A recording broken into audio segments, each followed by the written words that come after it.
السلام علیکم ورحمۃ اللہ وبرکاتہ۔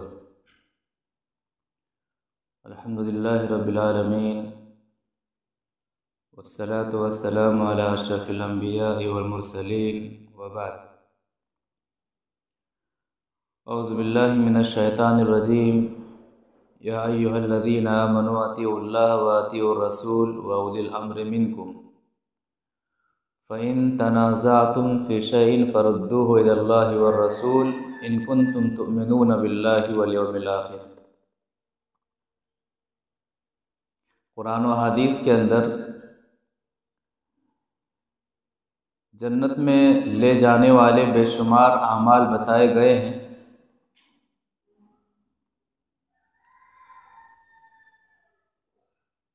جن اعمال کی بنیاد پر آدمی جنت میں جا سکتا ہے، جنت میں چلا جاتا ہے، اور حصول جنت ایک مومن کا حقیقی مقصد ہے۔ اللہ کے رسول صلی اللہ علیہ وسلم نے بے شمار احادیث کے اندر جنت میں جانے والے اعمال کا تذکرہ کیا ہے۔ قرآن کے اندر جنت میں جانے والے اعمال کا تذکرہ موجود ہے۔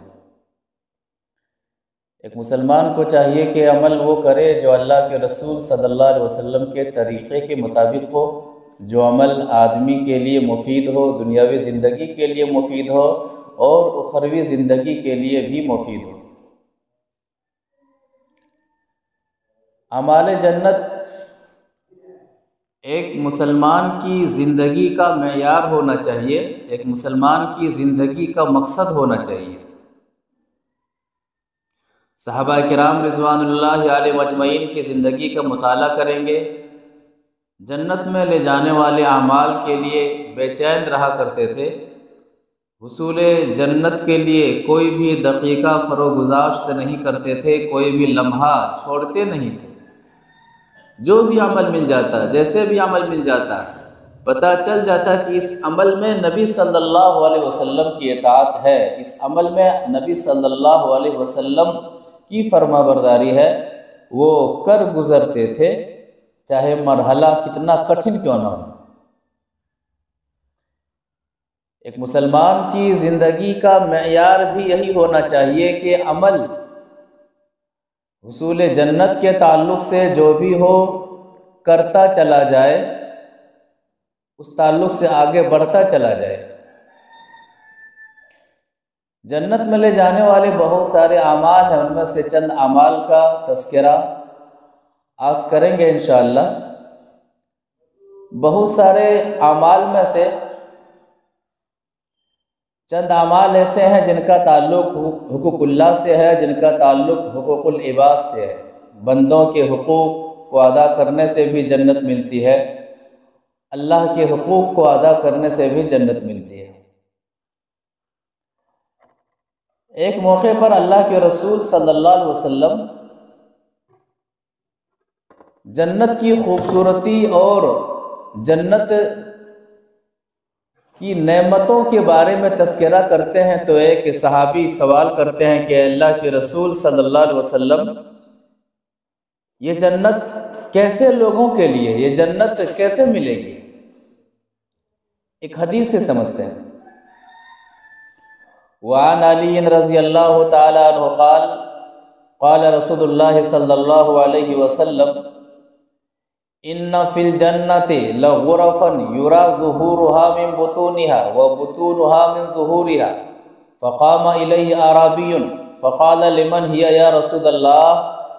قال لمن اطاب الکلام واطعم الطعام وصلى للہ باللیل والناس نیام وادام الصیام وصلى للہ باللیل والناس نیام۔ رواہ الترمذی فی ابواب صفۃ الجنہ۔ ترمذی شریف کے اندر یہ حدیث موجود ہے۔ راوی حدیث حضرت علی رضی اللہ تعالی عنہ ہیں۔ وہ فرماتے ہیں کہ نبی صلی اللہ علیہ وسلم نے فرمایا ان فی الجنۃ لغرفا یرا ظہورها من بطونها وبطونها من ظہورها، کہ جنت میں کئی کمرے ہوں گے اور ان کمروں کی کیفیت کیا ہوگی؟ یرا ظہورھا من بطونھا، کہ باہر سے اندر کا منظر دکھے گا، باہر سے اندر کا نظارہ ہوگا، وبطونھا من ظہورھا، اور اندر سے باہر کا نظارہ ہوگا۔ تو جنت کے کمروں کی یہ صفات ہوں گی، جنت کے کمروں کا یہ معاملہ ہوگا۔ ایک اعرابی صحابی سوال کرتے ہیں کہ اے نبی صلی اللہ علیہ وسلم، جنت کے یہ کمرے کسے ملیں گے؟ کیسے لوگ ہوں گے جو ان کمروں کے اندر داخل ہوں گے، جو ان خوشنما جگہوں میں داخل ہوں گے؟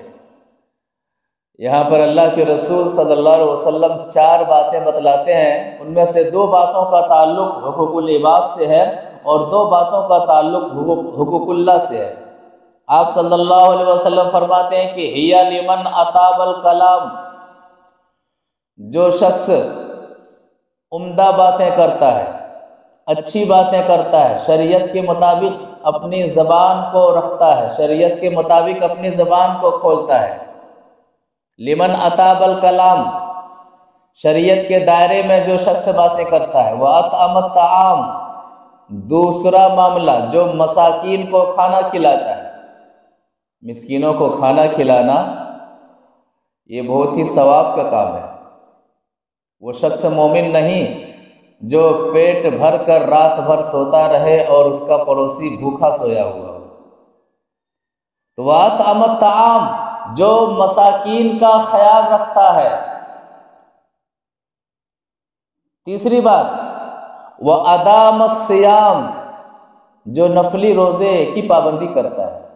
اسلام میں فرض روزے تو ہے ہی ہیں، لیکن نفلی روزوں کی بھی بڑی اہمیت ہے۔ ایام 20 کے روزے مثال کے طور پر ہر ماہ 13، 14 اور 15 تاریخ کے روزے ایام 20 کے روزے کہتے ہیں۔ ہر سوموار کا روزہ، ہر جمعرات کا روزہ۔ تو نفلی روزے، اس طرح کے جو بھی نفلی روزے ہیں، تو وہ ادام الصیام، جو نفلی روزوں کی پابندی کرتا ہے۔ وَصَلَّى لِلَّهِ وَالنَّاسُ نِيَامٌ، اور جب ساری دنیا سو رہی ہو تو وہ اللہ کی خاطر اٹھ کر کے نماز پڑھتا ہو، تہجد کا پابند ہو۔ جب ساری دنیا سو رہی ہو، رات میں وہ شخص اٹھ جاتا ہے اور اللہ رب العالمین کے سامنے کھڑا ہو جاتا ہے، معافی مانگتا ہے، استغفار کرتا ہے، اللہ تعالیٰ کو مناتا ہے، اللہ تبارک و تعالیٰ کے سامنے اپنی پریشانیوں کا اظہار کرتا ہے، اللہ تبارک و تعالیٰ سے مانگتا ہے، سوال کرتا ہے۔ تو صحابی کا سوال کہ جنت میں یہ جو مقام ملنے والا ہے، کیسے لوگوں کو یہ مقام ملنے والا ہے؟ جواب ملتا ہے کہ بات کرنے کا انداز جن کا درست ہو، جو شخص جھوٹ نہ بولتا ہو، غیبت و چغلی سے جو شخص پاک ہو، جو شخص شریعت کے مطابق زبان کو کھولتا ہو، جو شخص اپنی زبان کا منمانی استعمال نہ کرتا ہو، اور جو شخص مساکین کا خیال رکھتا ہو، ان کے کھانے پینے کے بارے میں سوچتا ہو، ان کی فکر کرتا ہو، جو روزہ رکھتا ہو اور جو رات میں قیام کرتا ہو۔ ایک مسلمان کی زندگی میں ایسے اعمال ہونے چاہیے۔ فرائض تو فرائض ہیں ہی، اس کے بغیر اسلام کا تصور ہی نہیں ہے، مسلمان کا تصور ہی نہیں ہے۔ فرائض کے علاوہ فرائض کی نیکیوں کو خوشنما بنانے کے لیے، فرائض میں اگر جو کمیاں ہو جاتی ہیں ان کمیوں کو پر کرنے کے لیے، مزید رب العالمین کی رضا کے لیے، گناہوں کا معاملہ کم ہو، نیکیوں کا معاملہ زیادہ ہو جب تولے جائے، تو ایک مسلمان کی زندگی میں یہ سب اعمال ہونے چاہیے اور معاشرے کے اندر یہ سب اعمال دکھنے چاہیے۔ اسی طرح سے حصول جنت کا اہم طریقہ رسول ہے۔ اللہ کے رسول صلی اللہ علیہ وسلم کے طریقے کے مطابق عمل کرنا ہے۔ یہ اعمال جنت میں سے بہت ہی اہم عمل ہے۔ اللہ تبارک و تعالیٰ کے یہاں آپ کا عمل قبول ہو، ایک مسلمان کا عمل اللہ تعالیٰ کے یہاں قبول ہو جائے، اس کے لیے دو شرطیں ہیں، اور دونوں شرطوں میں سے ایک بھی شرط اگر فوت ہو جائے تو آپ کا عمل قابل قبول نہیں ہوگا۔ پہلی شرط، آپ جو عمل کر رہے ہیں وہ عمل اللہ کی رضا کے لیے کر رہے ہیں، اور اس عمل کا مقصد اللہ کو راضی کرنا ہے، اخلاص کے ساتھ آپ وہ عمل کر رہے ہیں، اور اس عمل کا مقصد اللہ تعالیٰ کی رضا ہو۔ یہ پہلی شرط ہے کہ جو بھی آپ عمل کر رہے ہیں عمل میں اخلاص ہو اور مقصد اللہ تعالیٰ کی رضا ہو، یہ پہلی شرط ہے۔ اور دوسری شرط، اخلاص کے ساتھ اللہ تعالیٰ کو راضی کرنے کے لیے جو عمل کر رہے ہیں وہ عمل اللہ کے رسول صلی اللہ علیہ وسلم کے طریقے کے مطابق ہو۔ ان دونوں شرطوں میں سے کوئی ایک بھی شرط اگر فوت ہو جائے تو آپ کا عمل رب کے بارگاہ میں قبول نہیں ہونے والا ہے۔ ان دونوں شرطوں کو ہمیشہ یاد رکھیے۔ آپ کا عمل اللہ کے رسول صلی اللہ علیہ وسلم کے طریقے کے مطابق ہے، لیکن آپ کی نیت میں کھوٹ ہے، آپ کے اندر اخلاص نہیں ہے، اس عمل کا مقصد لوگوں کو راضی کرنا ہے، رب کو راضی کرنا نہیں ہے، تو ثواب نہیں ملے گا۔ اسی طرح سے آپ کا عمل اخلاص کے ساتھ ہے، اس عمل کا مقصد اللہ تعالیٰ کو راضی کرنا ہے، لیکن جو آپ عمل کر رہے ہیں وہ عمل اللہ کے رسول صلی اللہ علیہ وسلم کے طریقہ کے مطابق نہیں ہے، تو پھر آپ کا یہ عمل قابل قبول نہیں ہے۔ تو ایک مسلمان کے عمل کو شرف قبولیت سے نوازے جانے کے لیے دو شرطیں ہیں، اور ان دونوں شرطوں میں سے کوئی ایک شرط بھی اگر کوئی مسلمان فوت کر دیتا ہے تو اس کا عمل قابل قبول نہیں ہے۔ پہلی شرط ہے کہ عمل اخلاص کے ساتھ مقصد اللہ کو راضی کرنا ہو، دوسری شرط جو عمل اخلاص کے ساتھ اللہ کو راضی کرنے کے مقصد سے کیا جا رہا ہے وہ عمل اللہ کے رسول صلی اللہ علیہ وسلم کے طریقہ کے مطابق کیا جائے۔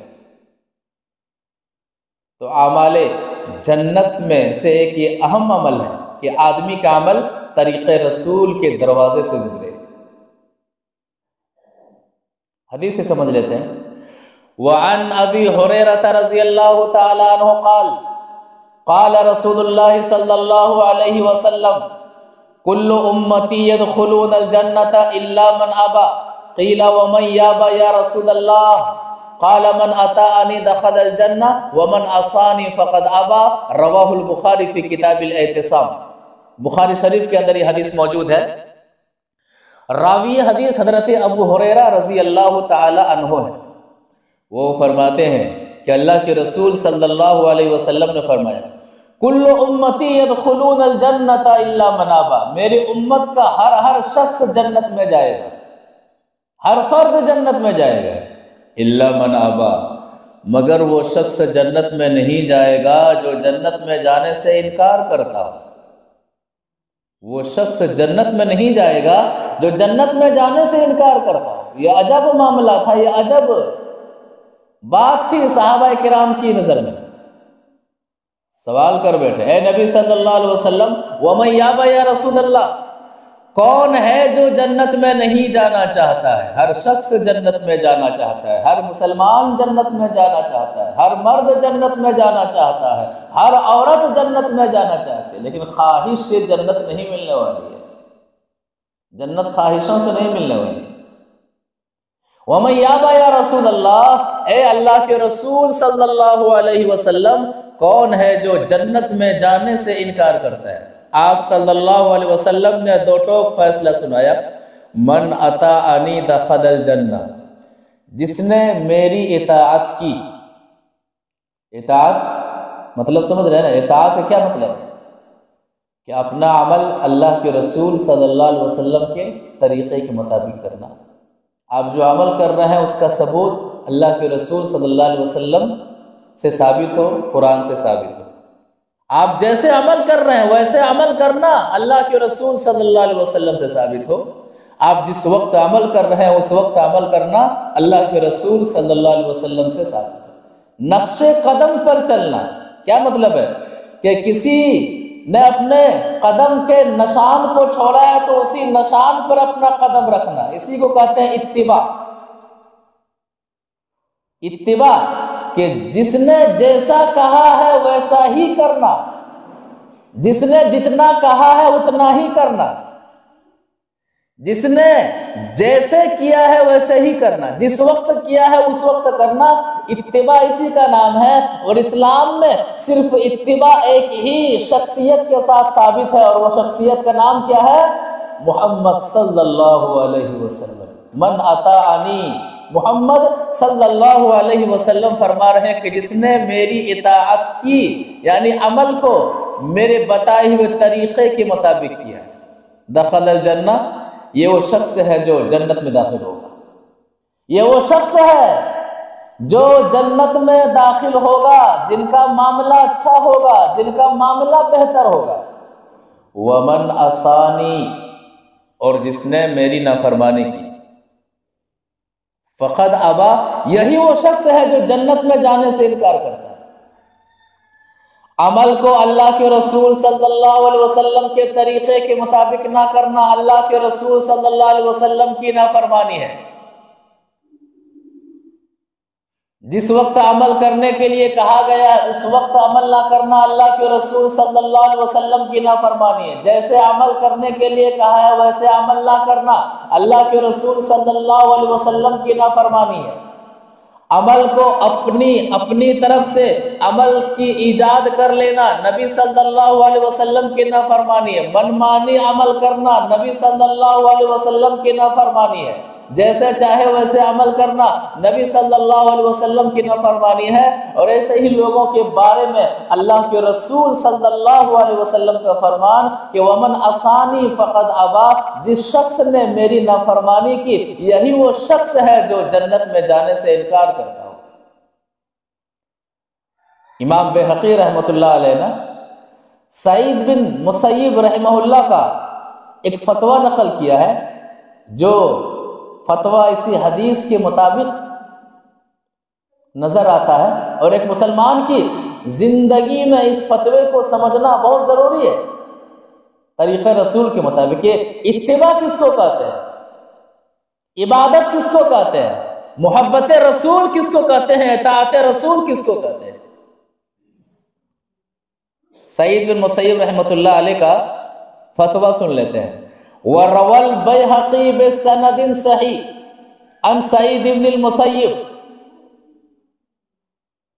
وروى البيهقي بسند صحيح عن سعيد المسيب أنه رأى رجلا يصلي بعد طلوع الفجر أكثر من ركعتين فيكثر فيها الركوع والسجود فنهاه فقال يا أبا محمد يعذبني الله على الصلاة قال لا ولكن يعذبك على خلاف السنة.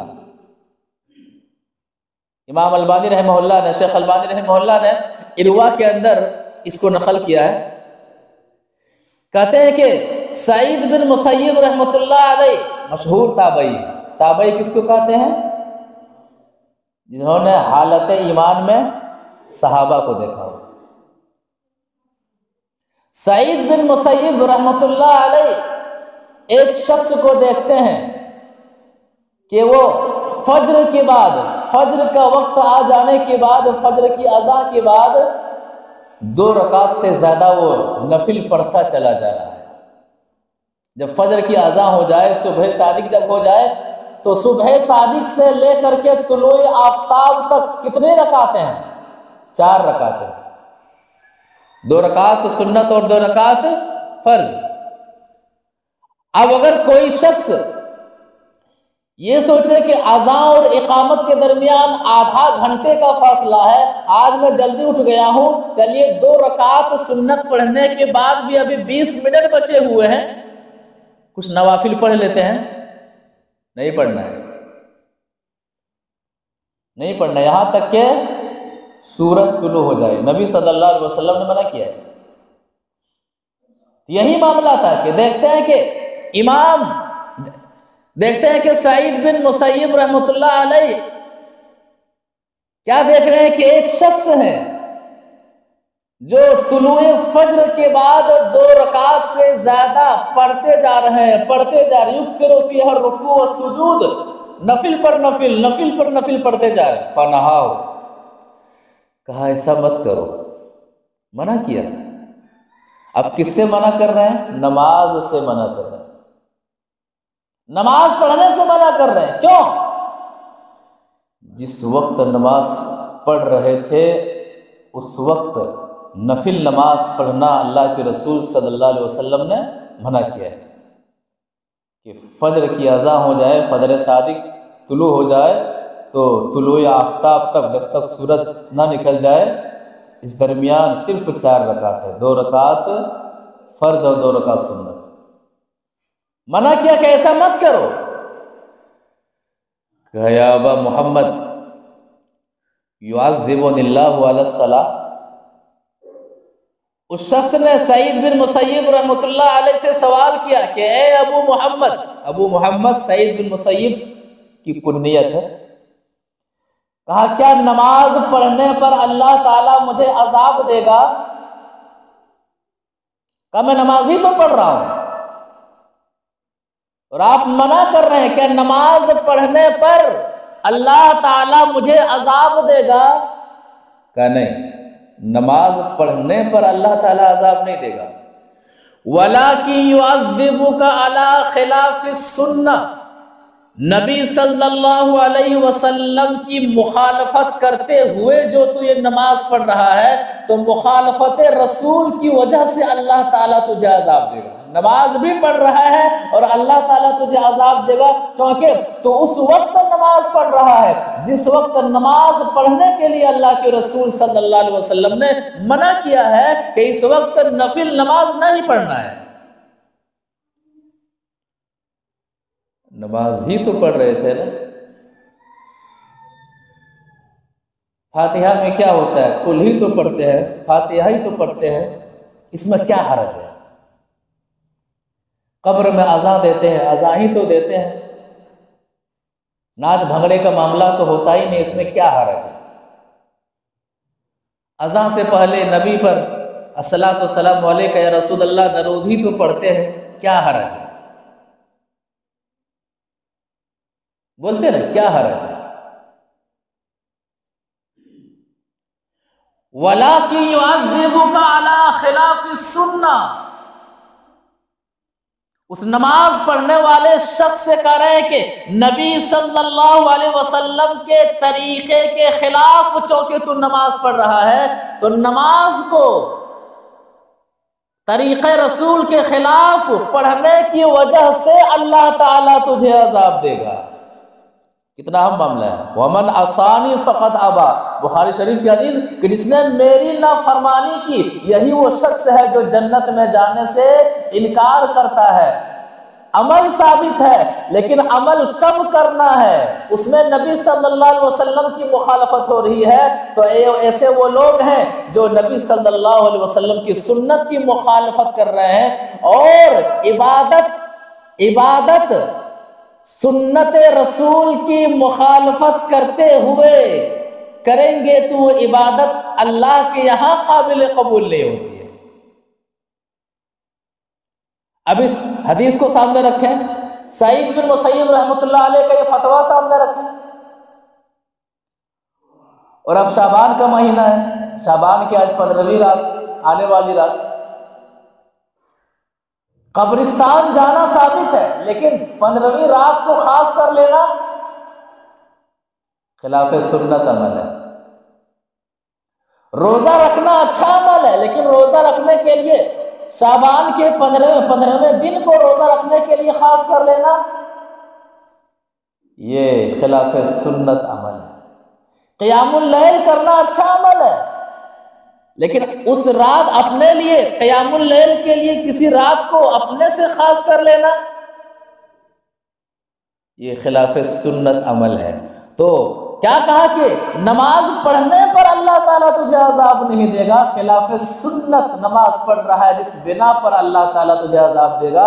اسی طرح سے قیام کرنے پر اللہ تعالیٰ عذاب نہیں دے گا، قیام خلاف سنت کرنے پر اللہ تعالیٰ عذاب دے گا۔ روزہ رکھنے پر اللہ تعالیٰ عذاب نہیں دے گا، خلاف سنت روزہ رکھنے پر اللہ تعالیٰ عذاب دے گا۔ اور یہی اللہ کے رسول صلی اللہ علیہ وسلم کی نافرمانی ہے کہ آدمی عمل کرنے کے لیے دن کو اپنی جانب سے خاص کر لے، عمل کرنے کے لیے عمل کو اپنی جانب سے بنا لے۔ یہ دین نہیں ہے، یہ اسلام نہیں ہے، یہ بدعات ہیں، خرافات ہیں، یہ دین کے اندر ڈاکہ ڈالنا ہے، یہ دین کے ڈکیت ہیں، دین کے چور ہیں، جو دین کے اندر وہ عمل فٹ کر دیتے ہیں جو عمل قرآن و حدیث میں موجود نہیں ہے۔ ایسے اعمال کو دین بتا کر کے عوام میں پیش کرنا، یہ دین میں چوری کرنا ہے، دین میں ڈاکہ ڈالنا ہے۔ ایسے چوروں اور ایسے ڈکیتوں سے عوام کو بچنا چاہیے۔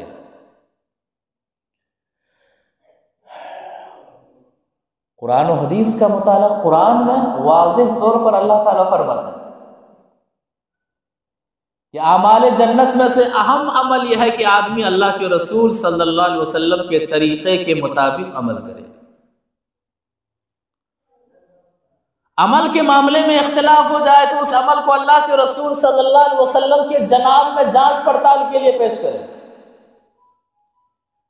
قرآن یہ کہتا ہے سورہ نساء نمبر 61، یا ایھا الذین آمنوا اطیعوا اللہ واطیعوا الرسول، اے ایمان والو اللہ کی اطاعت کرو، اللہ کے رسول صلی اللہ علیہ وسلم کی اطاعت کرو۔ وَأُولِي الْأَمْرِ مِنْكُمْ، اور تم میں سے جو علماء ہیں، تم میں سے جو فقہا ہیں، تم میں سے جو تمہارے دینی لیڈر ہیں، جو تمہارے دینی رہنما ہیں، ان کی بات مانو۔ فَإِن تَنَازَعْتُمْ فِي شَيْءٍ، اگر علماء کی باتوں میں اختلاف ہو جائے، فقہا کی باتوں میں اختلاف ہو جائے، لیڈران کی باتوں میں اختلاف ہو جائے، خلفاء کی باتوں میں اختلاف ہو جائے، فَإِن تَنَازَعْتُمْ فِي شَيْءٍ، اگر باتوں میں اختلاف ہو جائے تو ان اختلافات کا خاتمہ کیسے کریں؟ قرآن واضح کرتا ہے فَرُدُّوهُ إِلَى اللَّهِ وَالرَّسُولِ، اس عالم کی بات اللہ کے رسول صلی اللہ علیہ وسلم کی طرف لوٹاؤ، قرآن کی طرف لوٹاؤ۔ کوئی عالم کوئی بات کہہ رہا، اگر اس کی بات اللہ کے رسول صلی اللہ علیہ وسلم کے طریقے سے اور اللہ کے رسول صلی اللہ علیہ وسلم سے ثابت ہو جائے تو لے لو، اگر اس کی بات قرآن سے ثابت ہو جائے تو لے لو، اختلاف ختم ہو جائے گا۔ اختلاف کو ختم کرنے کا یہی طریقہ مسلمانوں کو بتایا گیا۔ فَإِن تَنَازَعْتُمْ فِي شَيْءٍ فَرُدُّوهُ إِلَى اللَّهِ وَالرَّسُولِ، اللہ کی طرف لوٹاؤ، اللہ کے رسول صلی اللہ علیہ وسلم کی طرف لوٹاؤ۔ حضرت آپ تو شعبان کی فضیلت بیان کرتے ہیں، ذرا بتائیے اللہ کے رسول صلی اللہ علیہ وسلم کا معاملہ شعبان کی 15ویں شب کے تعلق سے کیسا تھا؟ آپ تو شعبان میں حلوہ خوری کی باتیں کرتے ہیں، آپ تو شعبان کی 15ویں شب کو جاگنے کی باتیں کرتے ہیں۔ اللہ کے رسول صلی اللہ علیہ وسلم کا معاملہ کیا تھا؟ صحیح احادیث سے ہمیں بتا دیجئے، ثابت کر دیجئے۔ فَإِن تَنَازَعْتُمْ فِي شَيْءٍ، ورنہ اختلاف کا معاملہ ہے، اختلاف کا مسئلہ ہے۔ قرآن کہتا ہے فَرُدُّوهُ إِلَى اللَّهِ وَالرَّسُولِ، اللہ کی طرف لوٹاؤ، اللہ کے رسول صلی اللہ علیہ وسلم کی طرف لوٹاؤ۔ ان کنتم تؤمنون باللہ والیوم الآخر، حقیقی معنوں میں اگر تم اللہ پر ایمان لاتے ہو، اللہ کے رسول، اگر تم اللہ پر ایمان لاتے ہو اور آخرت کے دن پر ایمان لاتے ہو کہ ہمیں رب العالمین کے سامنے تنہا کھڑا ہونا ہے، ہمیں رب العالمین کے سامنے اپنے اعمال کا پورا حساب دینا ہے، قیامت کا معاملہ ہے، حساب و کتاب کا معاملہ ہے۔ اگر تمہیں اللہ پر یقین ہے، قیامت کے دن پر یقین ہے، تو دنیا میں ہونے والے اختلافات کا حل دینی طور پر یہ ہے کہ اس مسئلے کو اللہ کے رسول صلی اللہ علیہ وسلم کے حوالے کر دو، قرآن کے حوالے کر دو۔ یہ اعمال جنت میں سے سب سے اہم عمل ہے، اس کا خیال رکھا جائے، ورنہ آدمی عمل کرتا رہے گا اور ایک بھی عمل اللہ تبارک و تعالیٰ کے یہاں قابل قبول نہیں۔ اسی طرح سے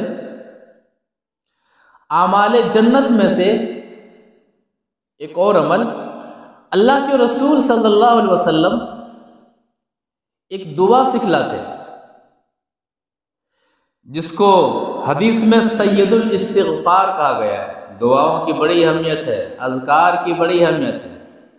مرد و خواتین حضرات کو اذکار کی پابندی کرنی چاہیے۔ دعاؤں سے، اذکار سے زبان کی حفاظت ہوتی ہے۔ زبان ذکر الہی میں تر رہے تو اللہ تبارک و تعالی کی رضا قریب ہوتی ہے۔ سید الاستغفار، حدیث کہتی ہے کہ سید الاستغفار ہے۔ اس دعا کے بعد اللہ کے رسول صلی اللہ علیہ وسلم فرماتے ہیں کہ جو شخص دن کے کسی حصے میں دعا پڑھ لیتا ہے، اس دعا میں جو کلمے، ان کلمات پر یقین کے ساتھ، ایسا نہیں کہ رٹے جا رہے طوطے کی طرح، عمل اس کے برعکس، اس دعا میں جو کلمات ہیں ان کلمات پر یقین کے ساتھ دن کے کسی حصے میں جو شخص وہ دعا پڑھ لیتا ہے، اور اگر شام ہونے سے پہلے ان کی موت ہو جائے تو وہ شخص جنت میں جائے گا۔ اور اگر رات کے کسی حصے میں دعا پڑھ لیتا ہے یقین کے ساتھ، کلمات پر یقین کے ساتھ، اور صبح ہونے سے پہلے اگر اس شخص کی موت ہو جائے تو وہ شخص جنت میں جائے گا۔ دعاؤں پر یقین، اور دعاؤں میں جو کلمات ہیں، دعاؤں میں جو باتیں ہیں، عقیدہ ہی عقیدہ اس دعا کے اندر موجود ہے۔ عقیدے کی مضبوطی دعا کے اندر موجود ہے۔ عاجزی، انکساری رب العالمین کے سامنے عاجزی اور انکساری دعا کے اندر موجود ہے۔ گناہگار ہوں، خطا کار ہوں، دعا کے اندر موجود ہے۔ اللہ تعالیٰ کی نعمتوں کا اقرار کہ تیری نعمتیں مجھ پر بے شمار ہیں، بے انتہا ہیں، دعا کے اندر موجود ہے۔ دعا کیا ہے سمجھ لیتے ہیں۔ وعن شداد بن اوس عن النبي صلی اللہ علیہ وسلم سید الاستغفار ان تقول اللهم انت ربی لا الہ الا انت خلقتنی وانا عبدک وانا علی عہدک ووعدک ما استطعت اعوذ بک من شر ما صنعت ابوء لک بنعمتک علی وابوء لک بذنبی فاغفر لی فانہ لا یغفر الذنوب الا انت۔ قال ومن قالها من النهار موقنا بها فمات من يومه قبل أن يمسي فهو من أهل الجنة ومن قالها من الليل وهو موقن بها فمات قبل أن يصبح فهو من أهل الجنة۔ رواه البخاری فی کتاب الدعوات۔ بخاری شریف کے اندر یہ حدیث موجود ہے۔ راوی حدیث حضرت شداد بن اوس رضی اللہ تعالی عنہ ہے۔ وہ فرماتے ہیں کہ سید الاستغفار، نبی صلی اللہ علیہ وسلم نے کہا، سید الاستغفار، استغفار کے سردار۔ استغفار کے طور پر جو کلمات ہم لوگ پڑھتے ہیں معافی مانگنے کے لیے، ان میں سے تمام کلمات کے سردار ہیں۔ سید الاستغفار کیا ہے؟ ان تقول، کیا آپ کہیں اللہم انت ربی لا الہ الا انت خلقتنی وانا عبدک وانا علی عہدک ووعدک ما استطعت اعوذ بک من شر ما صنعت ابوء لک بذنبی وابوء لک بنعمتک علی وابوء لک بذنبی فاغفر لی فانہ لا یغفر الذنوب الا انت۔ یہاں تک دعا ہے کہ اللہم انت ربی لا الہ الا انت۔ کلمات پر غور کیجیے گا، اے اللہ تو ہی میرا رب ہے، الحمدللہ رب العالمین، تمام تعریف اس اللہ کے لیے جو رب العالمین ہے۔ اللہم انت ربی لا الہ الا انت، اے اللہ تو ہی میرا رب ہے، تیرے علاوہ کوئی عبادت کے لائق نہیں۔ لا الہ الا انت، لا معبود بحق الا اللہ، عبادت کے لائق حقیقی معنوں میں اللہ کے علاوہ کوئی ہے ہی نہیں۔ سارے معبودان باطلہ کی نفی، لا الہ الا انت۔ قیامت تک عبادت کے لائق کوئی ہے تو صرف تو ہی ہے۔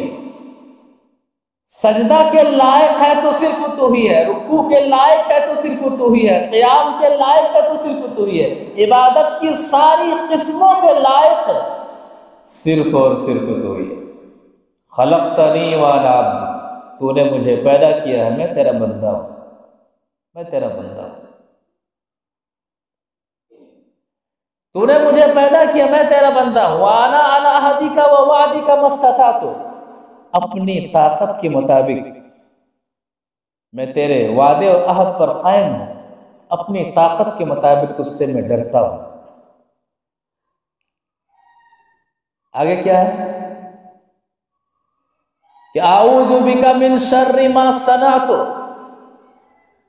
جو برے عمل میں نے کیا ہے اس برے عمل کے شر سے میں پناہ مانگتا ہوں کہ اللہ جو برائی مجھ سے ہو گئی ہے معاف فرما، جو خطا ہو گئی ہے معاف فرما، برائی کے شر سے میں پناہ مانگتا ہوں۔ دعا کے اندر کتنی گہرائی ہے، کتنی گہرائی ہے، جو خطائیں ہو گئی ہیں،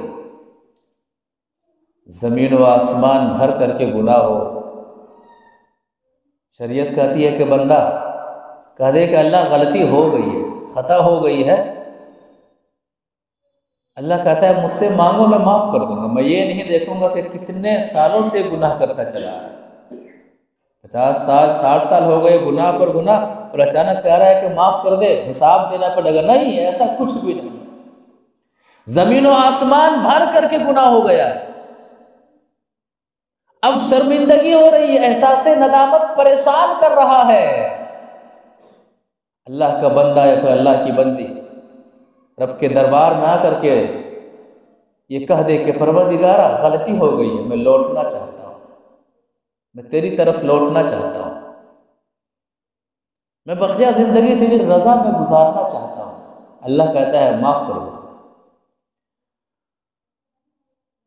صبح اللہ تبارک و تعالیٰ اپنے ہاتھوں کو پھیلاتا ہے کہ رات میں غلطی کرنے والے معافی مانگ لو، معاف کر دوں گا۔ شام میں اللہ تبارک و تعالیٰ باہوں کو پھیلاتا ہے کہ دن بھر میں گناہ کرنے والے احساس کر لو، معافی مانگ لو، میں معاف کر دوں گا۔ یہ رب کی رحمت کا معاملہ ہے۔ اس دل پہ خدا کی رحمت ہو جس دل کی یہ حالت ہوتی ہے، شعر ہے کہ اس دل پہ خدا کی رحمت ہو جس دل کی یہ حالت ہوتی ہے، ایک بار خطا ہو جاتی ہے 100 بار ندامت ہوتی ہے۔ اللہ غلطی ہو گئی ہے، اللہ غلطی ہو گئی ہے۔ غلطی پر ڈٹے رہنا یہ شیطانی عمل ہے، غلطی پر اصرار کرنا، غلطی کو صحیح ثابت کرنے کی کوشش کرنا یہ شیطانی عمل ہے، اور شیطان راندائے درگاہ ہوا اسی وجہ سے۔ انہوں نے غلطی کی اصلاح نہیں کی، غلطی کا اقرار نہیں کیا، کہا کہ نہیں میں نہیں جھکوں گا، تو نے مجھے آگ سے پیدا کیا ہے اور مٹی سے جسے تو نے پیدا کیا ہے میں اسے سجدہ نہیں کروں گا۔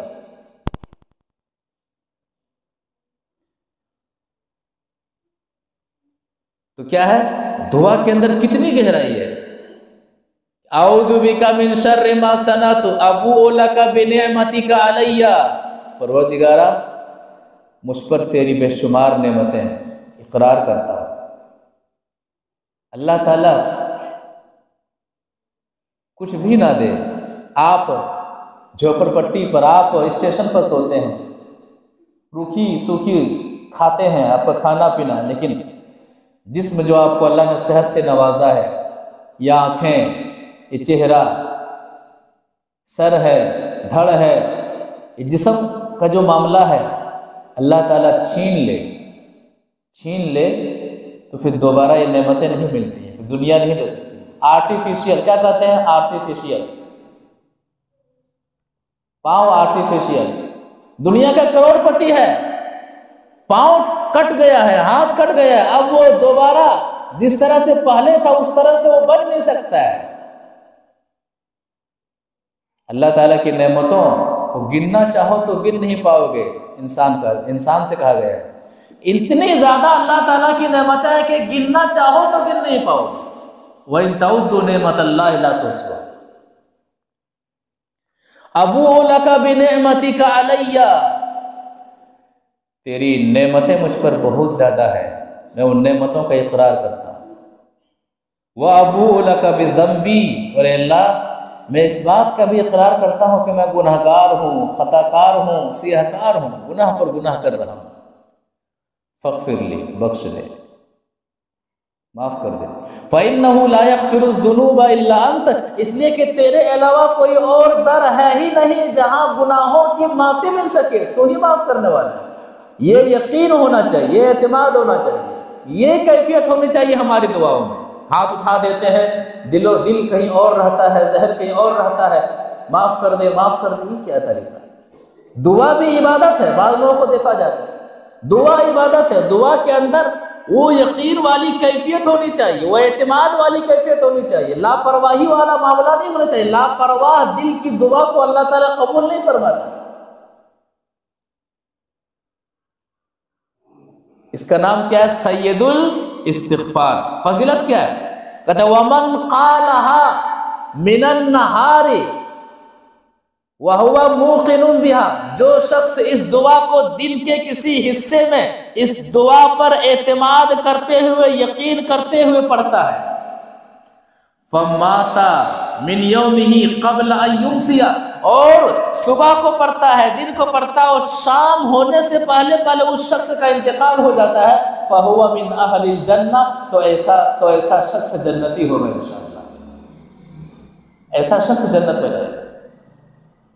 وَمَنْ قَالَهَا مِنَ اللَّيْلِ وَهُوَ مُوقِنٌ بِهَا قَبْلَ أَنْ يُصْبِحَ فَمَاتَ قَبْلَ أَنْ يُصْبِحَ، اور جو شخص اس دعا کو رات کے کسی حصے میں پڑھتا ہے اور یقین کے ساتھ پڑھتا ہے، اعتماد کے ساتھ پڑھتا ہے، عقیدہ مضبوط ہے، دعا کے مطابق دل ہے، اور صبح سے پہلے مر جاتا ہے، فَهُوَ مِنْ أَهْلِ الْجَنَّةِ، تو اللہ کے رسول صلی اللہ علیہ وسلم فرماتے ہیں کہ ایسا شخص جنتی شخص ہوگا، ایسا شخص جنت میں جائے گا انشاءاللہ۔ تو سید الاستغفار، اعمال جنت میں سے ایک اہم عمل کیا ہے؟ سید الاستغفار کی پابندی کرنا۔ سید الاستغفار، اس دعا کو ہمیں یاد کرنی چاہیے، اس دعا کا اہتمام اور التزام ہماری زندگی میں ہونا چاہیے۔ اسی طرح سے اعمال جنت میں سے ایک اور اہم عمل جس کا تعلق انسانوں سے، انسان کا معاملہ انسان کے ساتھ۔ ایک حدیث کے اندر اللہ کے رسول صلی اللہ علیہ وسلم فرماتے ہیں کہ کسی سماج میں، کسی محفل میں، یا پھر کسی جگہ کسی شخص کی، ایسے شخص کی جو اس محفل میں موجود نہیں ہے، اس کی عزت کی پامالی کی جا رہی ہے، اس کی عزت کے ساتھ کھلواڑ کیا جا رہا ہے، چاہے غیبت کے تعلق سے، چاہے غیبت کے انداز میں، چغلی کے انداز میں، الزام اور بہتان کے انداز میں۔ تو جو لوگ سن رہے ہیں، جو لوگ وہاں موجود ہیں، وہاں پر موجود افراد کی ذمہ داری بنتی ہے کہ فوراً آپ ان کے منہ کو روکیں، منع کریں کہ آپ غلط کر رہے ہیں۔ چسکا لگا کر کے روڈ پر کھڑے ہو کر کے سنتے ہیں، ایک سنا رہا ہوتا ہے، دوسرا کیا ہے؟ سن رہے ہوتے ہیں، ایسا ہے، ویسا ہے، ایسا ہے، ویسا ہے، ایسا ہے، ویسا ہے۔ غیبت بھی حرام ہے، غیبت کرنا بھی حرام ہے، اور غیبت سننا بھی حرام ہے، دونوں برابر ہے گناہ میں۔ جس طرح گانا بجانا بھی حرام ہے اور گانا سننا بھی حرام ہے، فلمیں بنانا بھی حرام ہے، فلمیں دیکھنا بھی حرام ہے، تماشبین بننا بھی حرام ہے۔ تو غیبت اور چغلی کرنا بھی حرام ہے، اور غیبت اور چغلی سننا بھی حرام ہے۔ اب اعمال جنت میں سے کیسے؟ یہ ایسی بیماری ہے، مرد حضرات بھی ملوث ہیں، خواتین حضرات میں تو اور یہ بیماریاں زیادہ پائی جاتی ہیں۔ اپنے گھر سے نکل کر کے دوسرے چوکھٹ میں بیٹھ جائے، اس کے بعد سے تمام گھر کی سی بی آئی جانچ شروع کر دیتی ہے، سی بی آئی جانچ، اس کے گھر کا یہ معاملہ ہے، اس کے گھر کا یہ مسئلہ ہے، اس کے گھر میں ایسا ہے، وہ ایسی ہیں، وہ ویسی ہیں، وہ ویسے ہیں، وہ ویسے ہیں۔ سی بی آئی جانچ بھی ان کی نگاہوں میں پھیلے۔ حدیث کا تعلق ہے، حدیث اعمال جنت، جنت میں جانے والے اعمال کیا کسی محفل میں، کسی مجلس میں ایسے شخص کے تعلق سے غیبت کسے کہتے ہیں؟ کسی انسان کے اندر وہ برائی ہے اور تو اس کی برائی کو اس کی غیر موجودگی میں دوسروں کے پاس بیان کرنا، یہ غیبت ہے۔ آپ کا مقصد نہ ہے کہ تو بھائی جس کے اندر برائی اس کو جا کے بتائیں، اگر نام ہی لے کے بتانا ہو، نام کے بغیر آپ اصلاح کریں یہ برائی وہ برائی، لیکن اگر نام فلاں فلاں ایسے ہیں فلاں ایسے ہیں تو آپ فلاں کو جا کے بولیے کہ فلاں صاحب آپ ایسے ہیں، ورنہ آپ مفسد ہیں، مصلح نہیں، آپ فساد پھیلانے والے ہیں۔ کوئی شخص اگر کسی مجلس میں دوسرے کی برائی کر رہا ہے، اگر واقعی اس کے اندر برائی ہے اور لگتا ہے کہ کتنا بڑا یہ شخص خیر خواہ ہے، خیر خواہ نے وہ فسادی ہے، وہ فساد پھیلانے والا ہے، منافق ہے وہ شخص۔ بہتان وہ برائی نہیں ہے، آپ الزام لگا رہے ہیں، بہتان لگا رہے ہیں، برائی نہیں ہے، وہ چیز ہے ہی نہیں ہے، آپ اپنے طرح سے اس کو ادھر کی باتیں ادھر کر کے آپ دوسروں کو بیان کر رہے ہیں اور دوسروں کو متنفر کر رہے ہیں تاکہ لوگ اس کے تعلق سے بزدل ہو جائیں۔ حرام ہے شریعت اسلامیہ کے اندر چغلی، ایک کی بات دوسروں کے پاس پہنچانا، لڑوانے کے لیے، دو دلوں میں جدائی ڈالنے کے لیے۔ اب اعمال جنت کا اس سے کیا تعلق ہے؟ ایک حدیث سے سمجھ لیتے ہیں۔ وعن ابی دردہ عن النبی صلی اللہ علیہ وسلم قال من رد عن ارض اخیہ رد اللہ عن وجہہ النار یوم القیامہ، رواہ الترمذی فی ابواب البر والصلہ۔ ترمذی شریف کے اندر یہ حدیث موجود ہے، راوی حدیث حضرت ابو دردہ رضی اللہ تعالی عنہ ہے۔ وہ فرماتے ہیں، کیا فرماتے ہیں؟ کہ نبی صلی اللہ علیہ وسلم نے فرمایا من رد عن ارض اخیہ، جو شخص اپنے بھائی کی عزت کا دفاع کرتا ہے، جو شخص اپنے بھائی کی عزت کی حفاظت کرتا ہے، جو شخص اپنے بھائی کی عزت کی حفاظت کے لیے کوششیں کرتا ہے، عزت کا کھلواڑ کرنے والے سے وہ شخص لڑتا ہے، جھگڑتا ہے، آپ غلط کر رہے ہوں، یہ ادا رب کو بہت پسند ہے، یہ ادا رب کو بہت پسند ہے۔ کیا معاملہ ہے؟ رد اللہ عن وجہہ النار یوم القیامہ، کہیں پر کسی بھائی کی عزت کی نیلامی ہو رہی ہے، ان کی عزت کے ساتھ کھلواڑ کیا جا رہا ہے، انہیں بدنام کرنے کی کوشش کر رہے ہیں، اور آپ کہہ رہے کہ نہیں آپ غلط کر رہے ہیں، وہ ایسے نہیں ہے، آپ غلط کر رہے ہیں، آپ گناہ کے شکار ہیں، آپ ایسا نہیں کر سکتے ہیں۔ یہ ادا اللہ تعالیٰ کو اتنا پسند ہے کہ روکنے والے کو اللہ تبارک و تعالیٰ عذاب جہنم سے بچا لے گا، ان کے چہرے کو عذاب جہنم سے بچا لے گا۔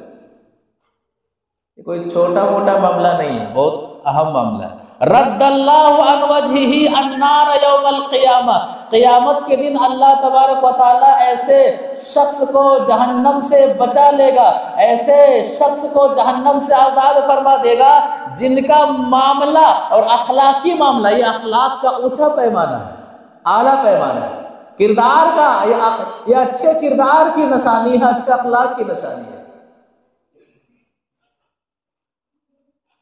تو رد اللہ عن وجہہ النار یوم القیامہ، قیامت کے دن اللہ تبارک و تعالیٰ ایسے شخص کو عذاب نار سے بچا لے گا، جہنم سے اللہ تبارک و تعالیٰ انہیں بچا لے گا، محفوظ کر لے گا۔ مسلمان کا بھائی ہوتا ہے، خیر خواہ ہوتا ہے، نہ ظلم کرتا ہے نہ ظالم کے حوالے کرتا ہے، نہ ظلم کرتا ہے اور نہ وہ ظالم کے حوالے کرتا ہے۔ اس معاملے میں ایک محتاط والی زندگی، ایک محتاط والا معاملہ ہونا چاہیے ایک مسلمان کے ساتھ، ورنہ یہ معاملہ اتنا خطرناک ہے کہ آدمی کی نماز کی نیکیاں برباد ہو جاتی ہیں، روزے کی نیکیاں برباد ہو جاتی ہیں، حج کی نیکیاں برباد ہو جاتی ہیں، صدقات و خیرات کی نیکیاں برباد ہو جاتی ہیں۔ آدمی کی زبان اگر محفوظ نہیں ہے، آدمی کی زبان پھسلنے والی ہے، آدمی شریعت کے مطابق زبان کا استعمال نہیں کرتا ہے، تو قیامت کے دن یہ ساری نیکیاں ان لوگوں کے حوالے کر دی جائیں گی جن کے تعلق سے ان کی زبان دراز ہوا کرتی تھی، ان کی زبان پھسلا کرتی تھی۔ نبی صلی اللہ علیہ وسلم کی ایک اور حدیث سے مزید اس کی شرائط کو سمجھتے ہیں اور یہ اصول سمجھتے ہیں کہ مسلمان کا معیار مسلمان کے ساتھ کیسا ہونا چاہیے، مسلمان کا کردار مسلمان کے ساتھ کیسا ہونا چاہیے۔ وعن عبد الله بن عمر رضی اللہ تعالی عنہما قال قال رسول اللہ صلی اللہ علیہ وسلم المسلم اخو المسلم لا يظلمه ولا يسلمه ومن كان في حاجة أخيه كان الله في حاجته ومن فرج عن مسلم كربة فرج الله عنه كربة من كربات يوم القيامة ومن ستر مسلم ستره الله يوم القيامة رواه البخاری في کتاب المظالم۔ بخاری شریف کے اندر یہ حدیث موجود ہے۔ راوی حدیث حضرت عبداللہ بن عمر رضی اللہ تعالیٰ عنہما، وہ فرماتے ہیں کہ نبی صلی اللہ علیہ وسلم نے فرمایا المسلم اخو المسلم، مسلمان مسلمان کا بھائی ہوتا ہے۔ اخوت اسلامی یہ اخوت نسبی سے بڑھ کر کے، خونی رشتے سے بڑھ کر کے ایمانی رشتہ ہے۔ اسلام یہ بتاتا ہے ایمانی رشتہ خونی رشتے سے بڑھ کر کے، ایمانی رشتہ اور خونی رشتے میں ساتھ دینے کی بات آئے، چننے کی بات آئے تو وہاں پر ایمانی رشتے کو فوقیت دے۔ تاریخ میں واقعہ موجود ہے کہ جنگ بدر کے موقع پر ایک واقعہ پیش آیا تھا کہ عبد الرحمن بن ابی بکر، ابو بکر رضی اللہ تعالیٰ عنہ کے بیٹے عبد الرحمن رضی اللہ تعالیٰ عنہ اس وقت اسلام قبول نہیں کیے ہوئے ہوتے ہیں۔ اسلام لانے کے بعد میں کہتے ہیں کہ والد محترم غزوہ بدر میں آپ میری تلوار کے نیچے آ گئے تھے، غزوہ بدر میں آپ میری تلوار کے نیچے آ گئے تھے، لیکن باپ، آپ میرے باپ ہیں نا، باپ کی محبت غالب آ گئی اور میں نے آپ کو قتل نہ کیا۔ کہا بیٹے اگر آپ میری تلوار کے نیچے آتے تو میں قتل کر دیتا، اگر آپ میری تلوار کے نیچے آتے تو میں قتل کر دیتا۔ حضرت عمر رضی اللہ تعالیٰ عنہ کا فیصلہ کیا تھا کہ جنگ بدر میں جو قیدی قید ہو کر کے آئے ہیں ان قیدیوں کو ہمارے جو ان کے جو رشتہ دار ہیں ان کے حوالے کیے جائے، وہ اپنے رشتہ دار کو قتل کریں گے۔ ان کا مشورہ تھا تاکہ یہ فرعون آئندہ کے لیے سر نہیں اٹھائیں گے، اور یہ ادا اور اس فیصلے کو رب نے بھی قبول کیا تھا، اور یہ اہم فیصلہ تھا۔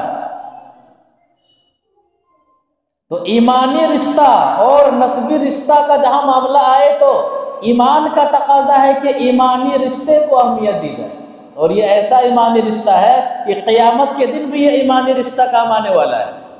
جہاں پر خونی رشتے ایک دوسرے سے بھاگیں گے، بچھڑے نظر آئیں گے، وہاں پر ایمانی رشتہ کام آئے گا، یہاں تک کہ ایک مومن کے حق میں سفارش کریں گے، اللہ یہ ہمارے ساتھ نمازیں پڑھا کرتے تھے، انہوں نے ہمارے ساتھ حج کیا تھا، یہ ہمارے ساتھ دنیا میں رہا کرتے تھے، تو انہیں جنت میں داخل فرما، تو انہیں عذاب جہنم سے بچا۔ ایک مومن ایمان کی بنیاد پر دوسرے مومن کے حق میں سفارش کرے گی۔